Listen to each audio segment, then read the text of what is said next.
இவர்கள் அகிலத்திற்கு ஆகமத்தை படிக்கிற ஒரு அற்புதமான பிள்ளைகள். நிறைய தனியாக எல்லாம் நிகழ்ச்சி கச்சேரி எல்லாம் வைத்தவர்கள் தான்.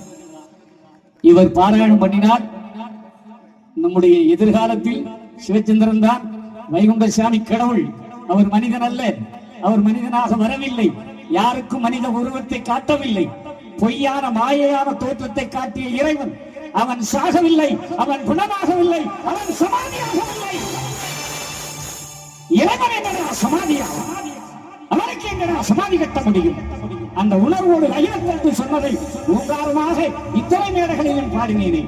இனியும் அதை சிவச்சந்திரன் காலத்துக்கு பிறகு பாட வேண்டியதற்கு ஒரு கூட்டம் வேண்டும் என்றுதான் திடல் மாநகரை சேர்ந்த கோபாலகிருஷ்ணன், இந்த கிருஷ்ணமூர்த்தி, அன்பு பிள்ளை சுரேந்திரன் இவர்களை இந்த மேடையிலே ஒரு பயிற்சி கூடமாக ஏற்றுக்கொண்டிருக்கிறார். கைதட்டி வாழ்த்து சொல்லுங்க பிள்ளைங்களுக்கு.